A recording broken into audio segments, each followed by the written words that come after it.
Kuwait and Philippines, hello Middle East, and hello world. This is Miss Rachel from ICC Kuwait and kasama ko si Ma'am Jorlyn Zumali.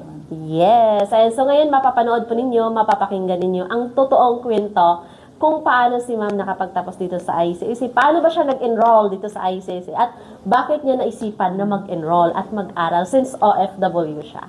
Ayan, so unang lahat Ma'am, ikwento mo sa kanila kung paano ka napunta dito sa Kuwait. Okay.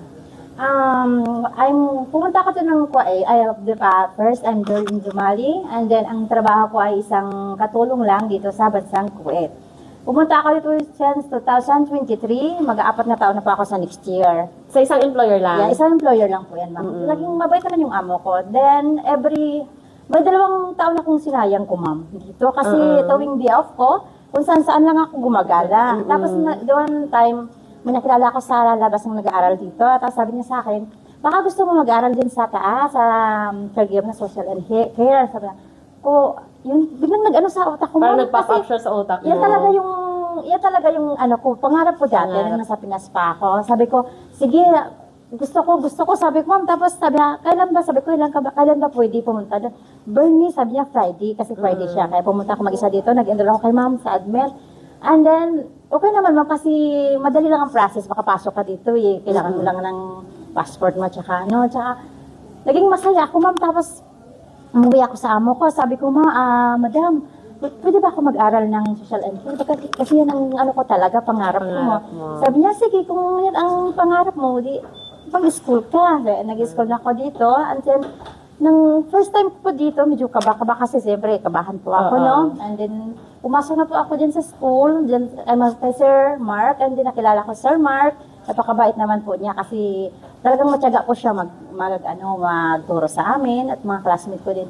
Saka, napag-isipan ko rin po kasi na mag-aral dito kasi yan din pong nag-udyok sa akin na mag-aral kasi yun ang pangarap ko talaga na matuto sa social and care, and because gusto ko pong pumunta ng ibang bansa, and then pasalamat ako, pumunta ako dito ng Kuwait at naalaman kong may school po dito ng health and care. Yes. Yeah, tapos, ayan na ma'am, ang experience ko dito, masaya naman siya ma'am na medyo tense konti kasi siyempre, di man masyado ako matalino ma'am, pero pasalamat ako kay Sir Mark kasi matyaga talaga siya sa amin magturo.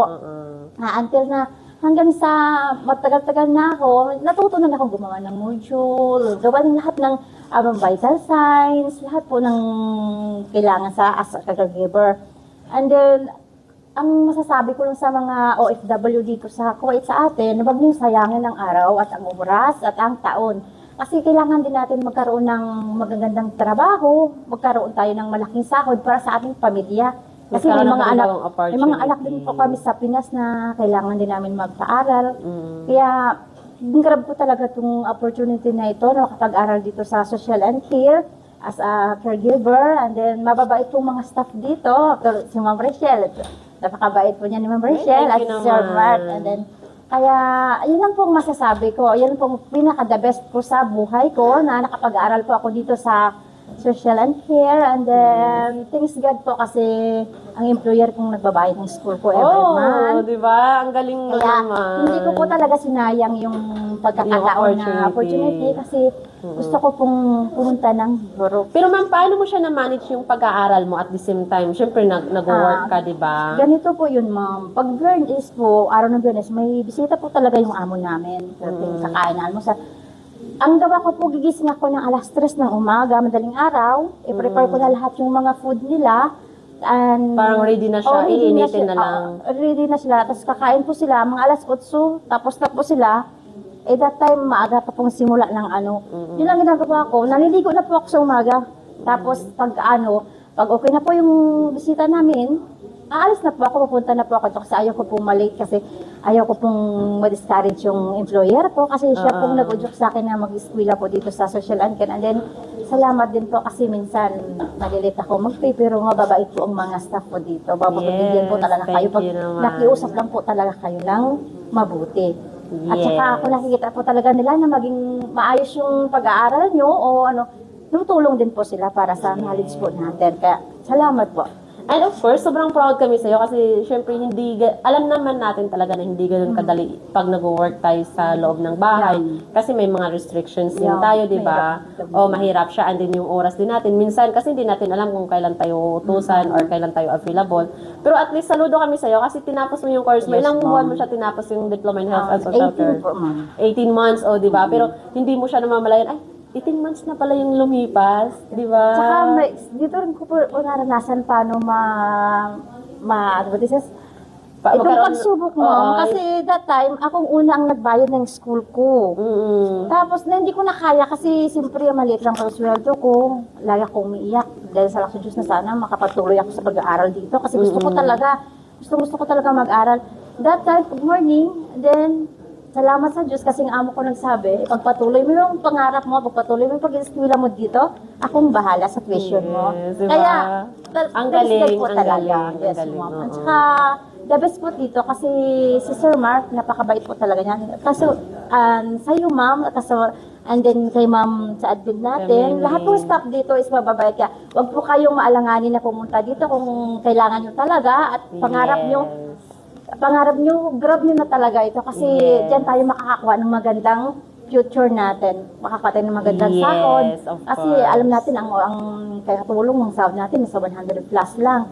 Pag nag-caregiver na tayo, kahit papaano, malaki talaga makukuha natin. Saka magkaroon tayo ng knowledge about sa caregiver. Kaya, dito ako natuto ma'am na marunong ako mag-alaga ng pasyente, magkuha ng vital signs, kaya, malaking pasalamat po talaga. And then, thank you so much. Again, I'm Jordan Dumali. And then, thanks to God, malapit na makagraduate. Yes, of course. And so, sa lahat ng mga kababayan natin, no, hindi pa huli ang lahat. Tingnan mo si Ma'am Joy na ano na siya.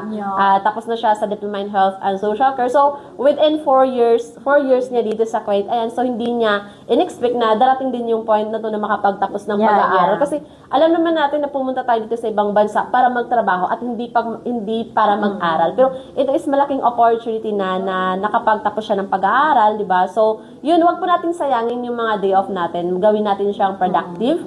So, kung gusto niyo din na makapagtapos ng pag-aaral habang nagtatrabaho dito sa ibang bansa, so comment down below lang po kayo na interested or kaya mag-message kayo directly sa aming WhatsApp number +965-9930. Kasi ika nga hindi huli ang lahat para sa atin. Lahat tayo may opportunity para mabago yung takbo ng buhay natin. Kasi tayo pa rin, sa sarili pa rin natin, manggagaling yung success na gusto natin i-achieve in the future. Kasi nasa sa atin yun tayo yung magsisimula. So, paano mo siya sisimulan yung mga pangarap mo or yung mga pangarap na matagal mo nang gustong tuparin. So, di ba? Yes, so, grab this chance na yun, habang may panahon pa tayo, may opportunity tayo. So, yun, abutin natin yung mga pangarap natin. So, thank you so much, Ma'am Joy. And thank you so much, everyone, sa panonood dito sa aming kwentong ICC. Muli ako si Miss Rachel. I'm Jordan Zumali. Yes, ang nagsasabing ICC is your partner in success.